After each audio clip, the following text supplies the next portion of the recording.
Hello, and welcome to today's show, Legacy Living, Make Your Life Count. I'm your host, Dr. Gloria Burgess, international leadership expert and trusted advisor. Welcome to Legacy Living, Make Your Life Count. I'm so delighted that you joined me today. Today's episode is all about being on purpose. We are going to talk about what it is, what it means, and why it's so important for people of all ages, why it's important in your family, at work, and with your friends. So, what does it mean to be on purpose, to live on purpose? That's a great question, isn't it? Being on purpose is about being focused, deliberate, committed, and aligned. Focused, deliberate, committed, and aligned with whatever has heart and meaning for you. In other words, being on purpose is about being intentional. Like anything else that you want to nurture, that you want to cultivate as a habit, you have to practice, and then practice some more. That's right. If you want to be more intentional about being on purpose, let me just tell you that now is the time. Don't wait. Today is the day. Now is the time to lighten your load, to drop tomorrow's worries, to say so long to yesterday's baggage. Why? Because today is enough. You are enough. Now is the time to make the most of every day. There are no guarantees how many days we will get. Now is the time to seek authenticity, to be genuine. Guess what? Being authentic, being genuine will set you apart. Now is the time to be you. Take time to discover yourself. Find your unique you. Now is the time to cherish your memories. Relive them, learn from them, hand them down to your children. Then go and add to those memories. Now is the time to cherish your family. Treasure your time with them. Now is the time to look beyond yourself, to think of other people. Look where you can help, and do it with selfless passion. Now is the time to try kindness, to step outside of your world. Chances are there are many, many people who are caught up in struggles. Now is the time to spread love. Why? Because it gives us meaning. It brings compassion and gives us new eyes. Now is the time to embrace your challenges. Look upon them as opportunities. Use them to strengthen your resolve, to gain wisdom and compassion. Now is the time to fight for justice. To stand up when you know something is wrong. To support others who promote righteousness. Now is the time to keep trying. When things are not going your way, believe in yourself. Keep going. Now is the time to watch the sunrise. Sense the stillness. Enjoy the warmth. Marvel at renewal. Now is the time to care for our planet. We hold its future in our hands. Make your commitment. Now is the time to find your inner leader. We all have an inner leader. We all have an inner leader within us. Now is the time. Now is the time to live in the present. Your time is precious. Spend it wisely. In other words, now is the time to be intentional. Now is the time to be on purpose. Now is the time to celebrate the amazing, magnificent music of your life. Because, as I always say, in the grand song of the universe, life is short and very, very precious. So make the days in your life count.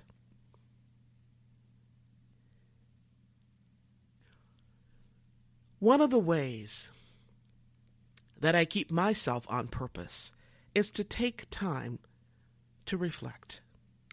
In fact, I love nothing more than having a few hours each day or an entire day, an entire weekend, to simply kick back and take the time to reflect. Now, reflection, true reflection, is a time to look again. Traditionally, especially in Western culture, we take time to reflect at the start of the new year, right? Now, why do we do this? Because the new year is considered to be a time of new beginnings, a time of transition, doorways, gates, passages, and endings. In fact, our month of January is named after Janus. In Roman myth and religion, Janus is usually depicted as having two faces, since he looks to the future and to the past. So, in Western culture, and I probably should say Northern Hemisphere Western culture, we often think of January as an opening, the doorway to new beginnings, to transitions, and to endings. So January opens the door to reflection. Well, that's great. That's all well and good, right? However, you know what? We can open that door to reflection at any time of the year. We can step back and take time to reflect on our life whenever we want to be intentional about taking stock of where we are, where we've been, and where we want to go. Let me ask you a question. Do you know how to be reflective? I often incorporate reflection into the courses I teach, and I always include reflection when I lead retreats. Why? Because reflection is one of the many ways we can slow down so that we can remember who we are, whose we are, and what's important to us. When we take time to pause and slow down from our typical hectic pace and to breathe, we actually usher in the spaciousness of time. We actually have the time to become conscious and aware and to digest and metabolize what we've achieved or accomplished. When we consciously and intentionally digest and metabolize who we are, whose we are, and what we do, we can actually then begin to integrate all of that into our lives. Now, reflection doesn't have to be hard work, but make no mistake about it, it is work. Here are some questions you can ask yourself to help you track, digest, metabolize, and integrate the various arenas of your life. Now, I'm going to invite you to write these questions down. Okay? So grab a pad, pen, pencil, your notepad, your iPad, whatever you happen to have. Here are the questions. What goals or milestones have I achieved? What goals or milestones have I achieved? What can I improve on? Where am I stuck? What is keeping me stuck or holding me in place, holding me back? Now, again, these are questions to help you track, digest, metabolize, and integrate the various arenas of your life. Now, I'm going to repeat those questions in case you were, running around trying to get your notepad. What goals or milestones have I achieved? What can I improve on? Where am I stuck? What's keeping me stuck or holding me in place? What's holding me back, right? Now, we all lead such busy, busy lives that our accomplishments, our achievements often get buried in the daily minutia. We forget, or we don't even notice sometimes, our own efforts. That's why I like to take a moment to remember all the people I've met, the meetings I've had, the conferences I've attended, the articles or posts or books I've written, the projects I've tackled, the things I've read. Doing so helps me become conscious of how I've moved forward as well as what threw me off track, right? The things that were not aligned with who I am and whose I am. Reflection can actually help you get clarity about how to stop living on autopilot and start living the life you want, which is the kind of life we all want, right? And that's a life of satisfaction and contentment. Well, that sounds pretty wonderful to me. How about you? And did you know you can start today? You can begin nurturing and cultivating your own contentment today. That's right. Here's how you do it. Here are a few tips for cultivating contentment in your life. Now, despite what you see in the movies or read in romance novels or fairy tales, true contentment doesn't just magically happen to you. Poof! No. That kind of life doesn't just magically appear, but it is something you can make happen. In fact, it's something you can actually cultivate. So let's take a look at what this is all about. Science tells us what spiritual leaders have known and told us for thousands of years. What's that? We can all be happy. We can actually take charge. We can actually control our own contentment. Science tells us that circumstances make very little difference in how contented people are. In fact, research reveals that happiness, which is a key aspect of contentment, is due to personality.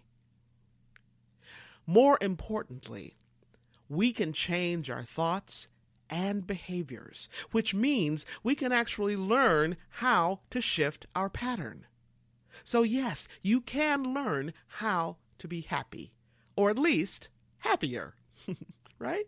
Now, many of us believe that happiness is the result of having oodles and oodles of money, being rich, wealthy, or being beautiful, or being blissfully thin, or being free from the very real dangers of being stressed out. But here's the reality. Most of the folks who are financially well off, or so-called beautiful by the world standards, and even those who are less stressed, guess what? They are not happier on average than those who don't enjoy financial wealth or beauty or lower stress in their lives.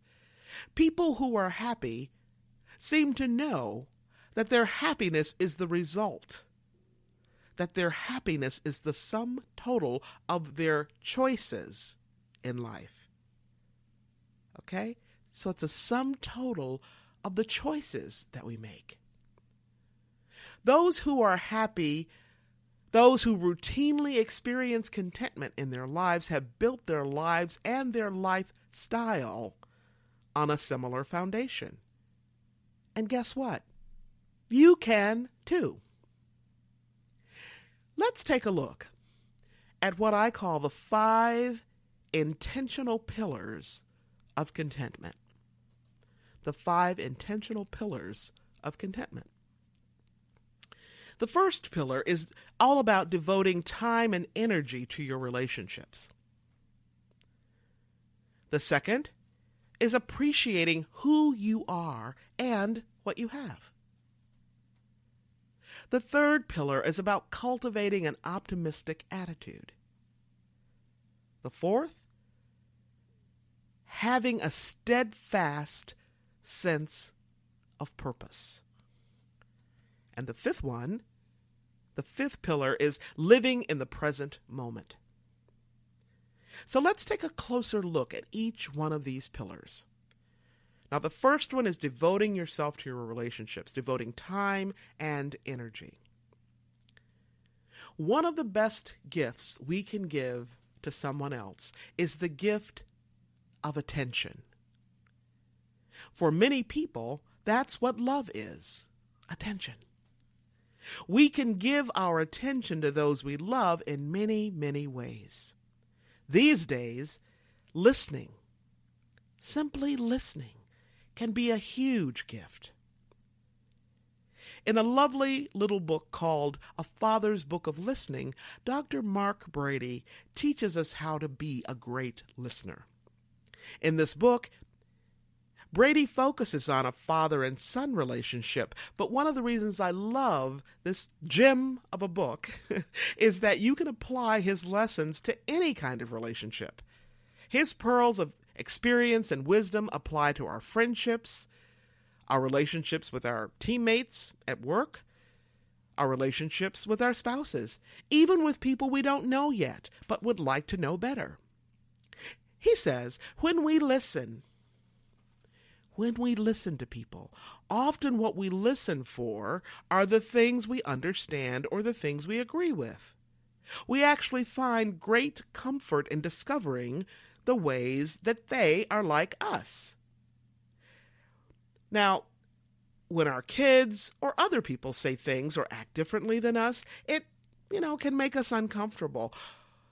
And when they turn out to be very different from us, it can make us extremely uncomfortable.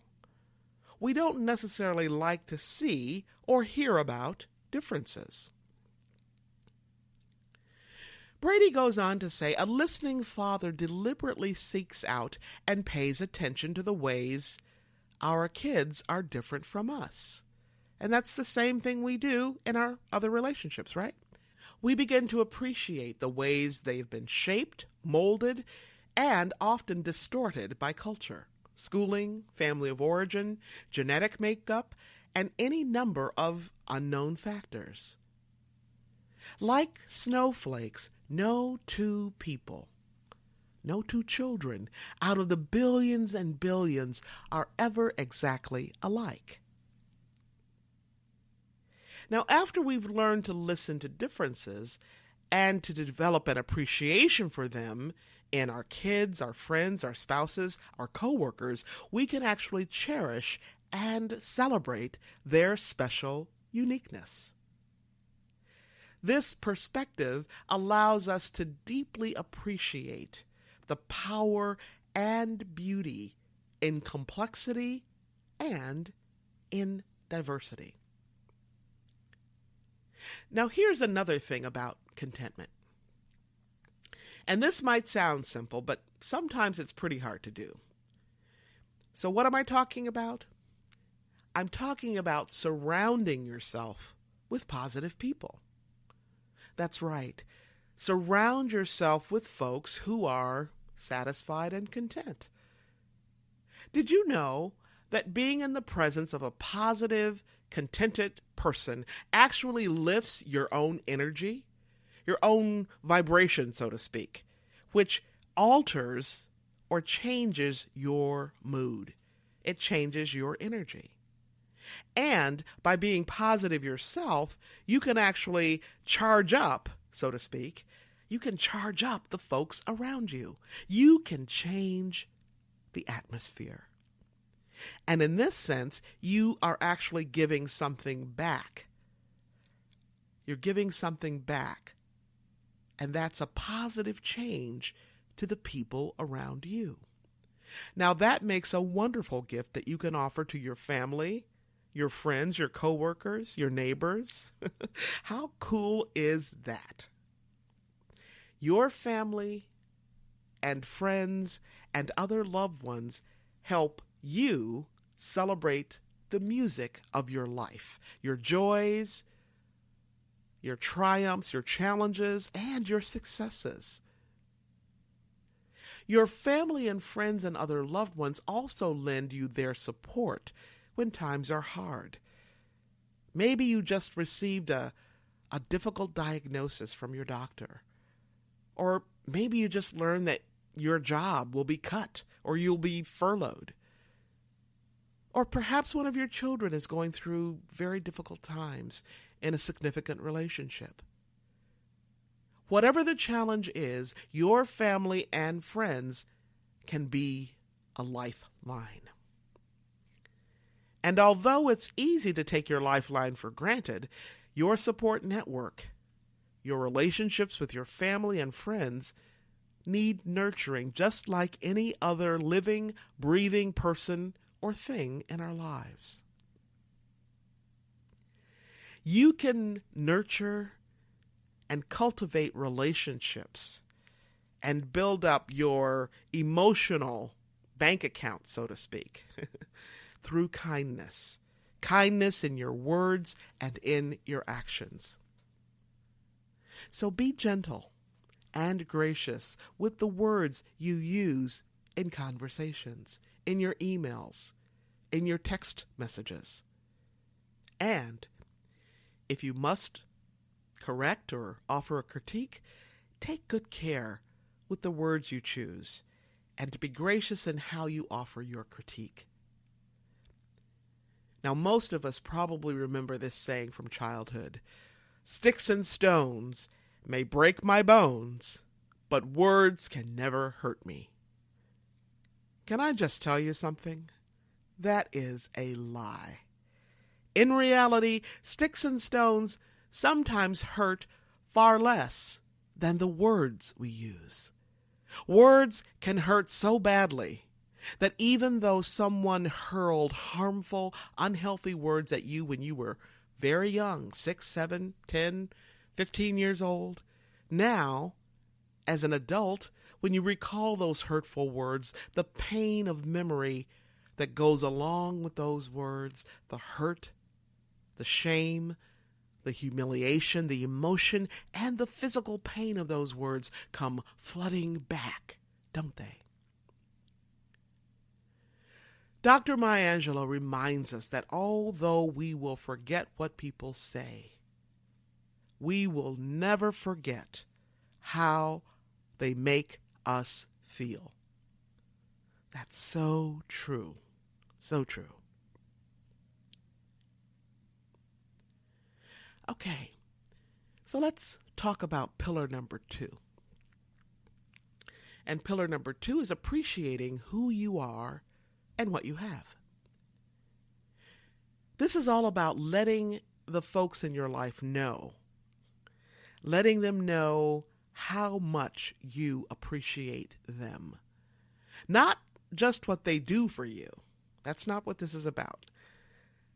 It's also about letting them know how much you appreciate their presence in your life. Let them know how delighted you are that they are part of your life. Now, gratitude is so much more than saying thank you, as most of you know. If you missed my episode on gratitude, be sure to download it and listen to it. Now, gratitude is all about recognizing and acknowledging the power of blessings. That means blessings received, blessings that are present right here and now, as well as all of the blessings that you will receive in the future. Gratitude is also about your sense of wonder and awe and deep appreciation and thankfulness for life.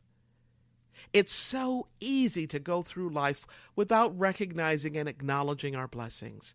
I mean, let's face it, for some of us, we have to have something serious happen in our life, like a bad accident or serious illness or some other traumatic event to wake us up enough to appreciate the great people, things, and moments in our lives.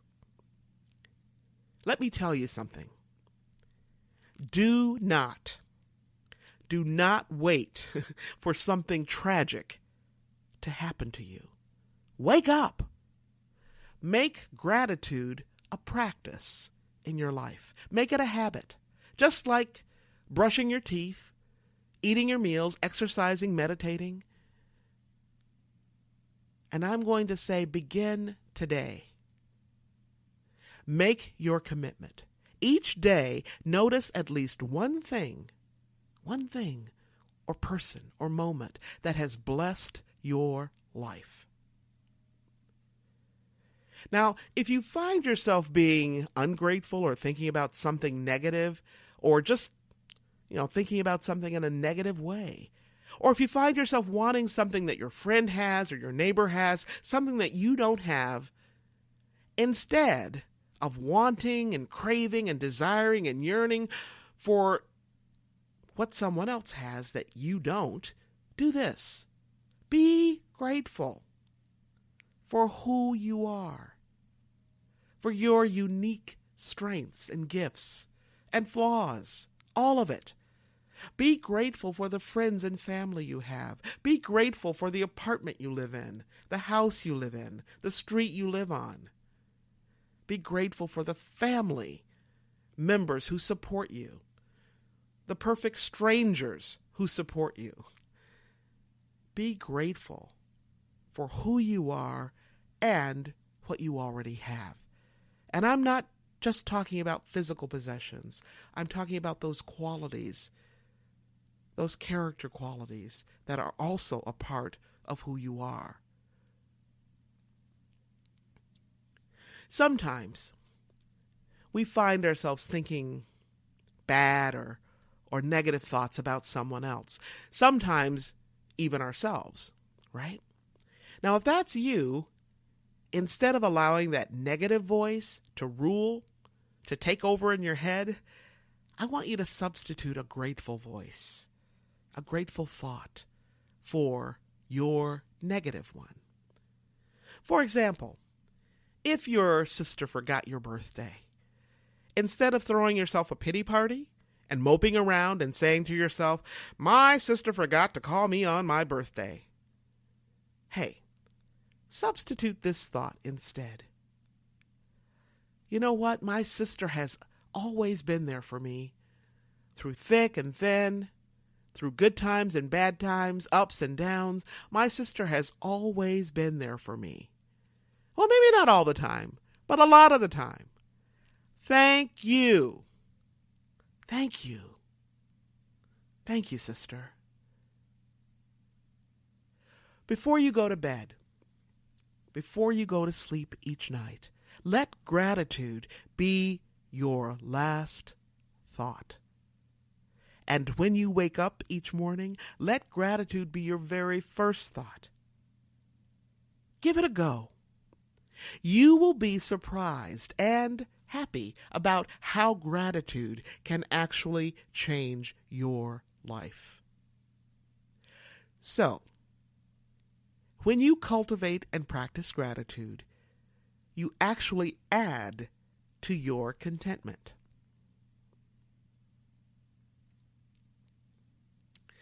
Now let's take a look at that third pillar, which is all about cultivating optimism. Now we know that some people are actually wired to see the glass as half empty. And other people are wired to see the exact same glass as half full. Now, if you're one of those people who habitually sees the glass as half empty, then I encourage you to develop a new habit, a new way of seeing and a new way of being. Develop the habit of seeing the positive side of things. Do not let what's negative in the world filter your whole outlook on the rest of your life or on what's going on in the world around you. DeWitt Jones is a friend and an amazing photographer, and he reminds us to celebrate what's right with the world. Now, I just love that because what's good, what's right with the world, far outweighs the negative. If you're not a naturally optimistic person, it could take some time for you to change your pessimistic thinking into optimistic thinking. So be gracious with yourself. Be gentle with yourself. You can begin by simply becoming aware and by noticing your negative thoughts as they filter in. And as they filter in, as they come in, don't judge, just notice. The first step is just noticing. And as your awareness increases, you can then begin to ask yourself a few key questions. Is what is happening right now really as bad as I think it is? That's a great question, right? So when those negative thoughts begin to, come in, flirt by, ask, is what's happening right now really as bad as I think it is? Another question is, how might I look at my situation differently? Love that one. Another question is, how might I see just one positive in what's happening right now? Now, I love those how might I questions because how might I is actually what designers ask themselves all the time. So in this way, you're designing a positive stream and disrupting that negative stream. So how might I see one positive in what's happening right now? Another question is, how will I express my gratitude? Again, gratitude changes everything. How will I express my gratitude? And another question you can ask yourself is, what can I learn from my experience? What can I learn from my experience? The fourth pillar is about finding your purpose. Now, people who have a mission or a sense of purpose show up differently than folks who don't have a mission or purpose. Their purpose could be caring for their family, being an exceptional team member, starting and growing a business, or writing books. Whatever their purpose is, they just seem to be more focused and more contented than those who do not have a purpose. It's been said that the two most important days of your life are the day you were born and the day you figure out why. Having a sense of purpose gives us our why. In the daily events of your life, your day just goes better when you say yes. When you say yes to the circumstances and opportunities that align with your why. If you're not sure about your purpose, about your why, or if you're kind of sure but not quite clear yet, here are a few questions to ask yourself. The first question is, who or what do I love? Not like, but love. Who or what am I passionate about? Right? Now, this question is a really important one because your core relationships provide a sense of meaning and purpose in your life. So be sure to cultivate meaningful, life-giving, and life-affirming relationships and let go of those that are not. Okay? Now, it's also important because your answer to this question will give you a sense of what brings you satisfaction and contentment in your life. So who or what do I love? Another question to ask yourself is, am I engaged in work that I love? Or if you're a student, am I engaged in studies that I love, right? Now, if you're like most people and you're working, you spend at least 40 hours a week at work. Sometimes much, much more than that, right? When you think about it, you actually spend most of your waking hours working. So, that makes it even more important to be engaged in work that provides you with a deep sense of meaning and purpose. Another question to ask yourself is, what excites and energizes me? Now, if that's a hard question for you to answer, this next question will help you understand what excites and energizes you. Okay? It'll also help you determine who and what you love. This question can help you get more concrete. Okay? So the question is, what are my proudest achievements? What are my proudest achievements?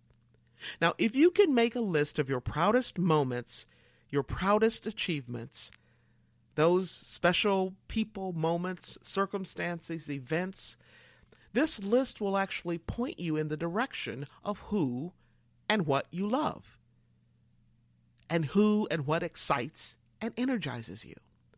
For example, if I were to share my list of my proudest achievements, one of them would be having my daughter. Another would be receiving my doctoral degree. Another would be receiving recognition and awards for my writing, the books I've written or contributed to. I mean, the list goes on and on and on. And then if I review that list, I would actually find some very meaningful clues about what gives me satisfaction and contentment. What gives me my deep sense of meaning and purpose, my why. A final question to ask yourself is this: how do I want others to remember me? Now, this question should reveal to you what kinds of qualities you have. Remember, people will forget what you say or do, but they will remember what and how you make them feel. So ask yourself, how do I make people feel? Do I make them feel welcome? Do I make them feel good about themselves? Do I lift them a little bit higher? Do I express love, kindness, generosity, and gratitude to those I know, to those I meet? How do I want others to remember me? Pillar number 5 is all about living in the moment. Now, a lot of people simply don't understand that today is a gift. I mean, they might get it mentally, intellectually, but they don't really live it. Today is a gift. And you know what? Tomorrow is not promised. That's right. That's what I said. Tomorrow is not promised. In other words, do not put off or postpone your joy. Do not wait for that day when your life is less busy or less stressful. Why? Because that day may never come. Instead, look for opportunities to enjoy your roses today. Look for chances to savor the small moments, the small surprises, the small joys and pleasures of life every single day. 365, 24/7. We can learn a lot about how to do this by looking at and by listening to, by paying attention to children. Most of the children I know understand how to live in the present. In fact, they are experts at it. Children focus on the many delights, joys, and positive experiences that are happening right now, in this present moment. We could all take a page out of that book. If we did, we would truly enjoy today instead of dwelling on the past or worrying about the future. We can also learn a lot by cultivating what Dr. Mark Brady calls beginner's ear. He describes this way of paying attention to the present moment as being open and curious. To gain a sense of what beginner's ear might be like, think about how the sounds of the world affected you as a small child. Can you recall what it was like on a warm summer night when you heard your very first cricket chirp? And then you heard the smaller details, the rhythm, the silence between chirps, and the answering call of the other crickets. Paying attention to and living in the present moment is paying attention to discriminating details. In fact, this is exactly what we must do to keep things from going in one ear and out the other. When we pay attention to and live in the present, we actually find the cure, the antidote, the remedy to our modern obsession with speed. Speed at any cost, it seems. And the resulting sense of loneliness and alienation that can result from speeding from one adventure to the next, from one relationship to the next, from one experience to the next, without slowing down to pause, to inhale and exhale, to fully experience and metabolize and appreciate the amazing weeks and months, the awesome moments, the many sumptuous and marvelous details in the days of our lives.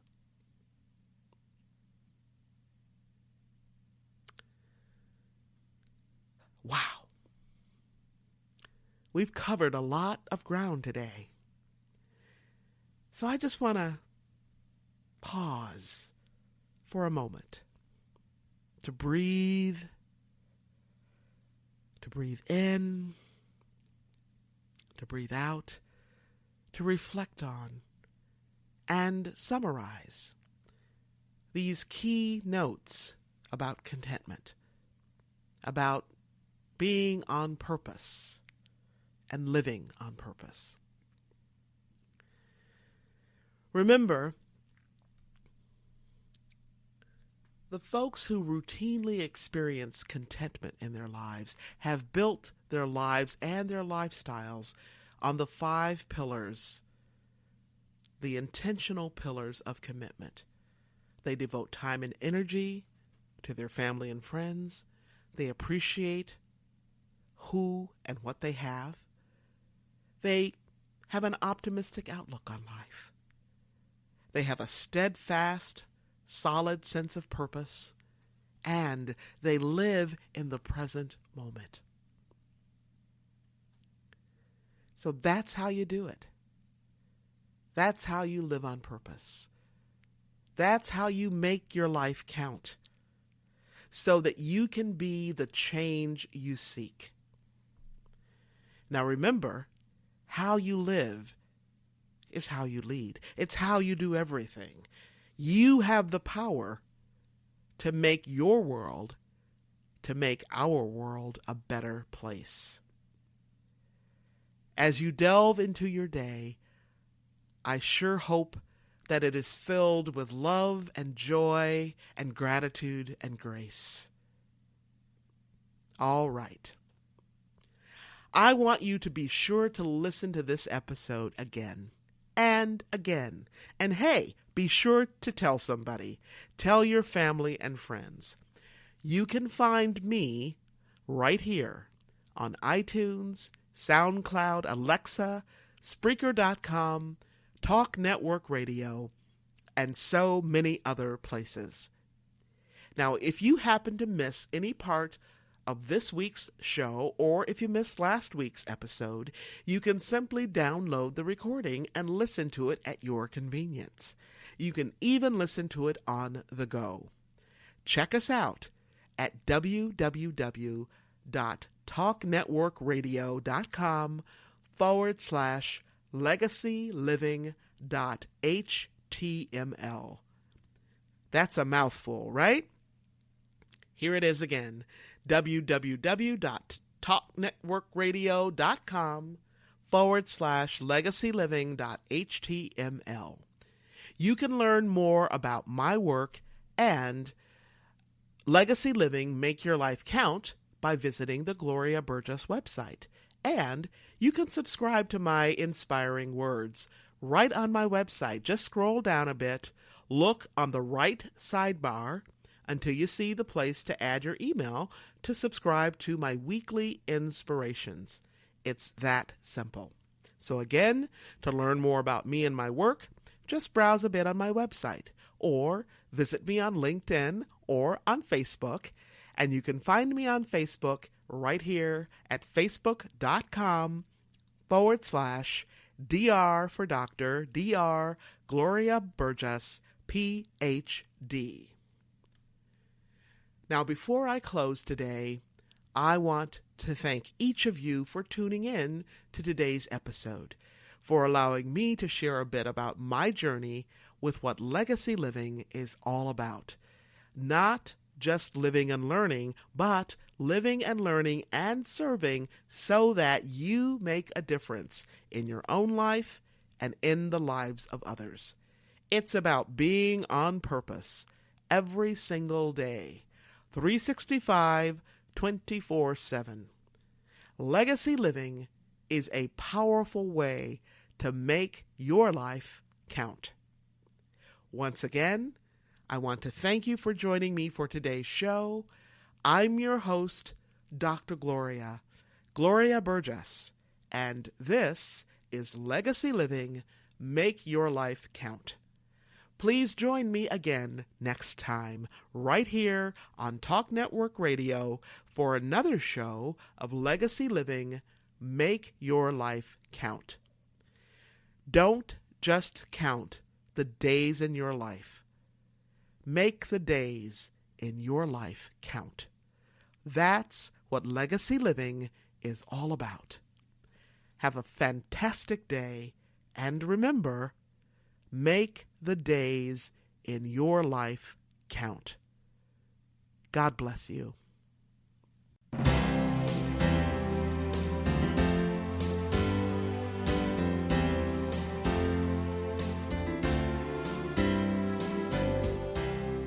That's our show today. I'm your host, Dr. Gloria Burgess. I hope you'll join me again next time. Until then, don't just count the days in your life. Make the days in your life count. That's what legacy living is all about. Here's to you. Have a fantastic day, and be sure to make it a yes kind of day. Remember to celebrate the music of your life. Make the days in your life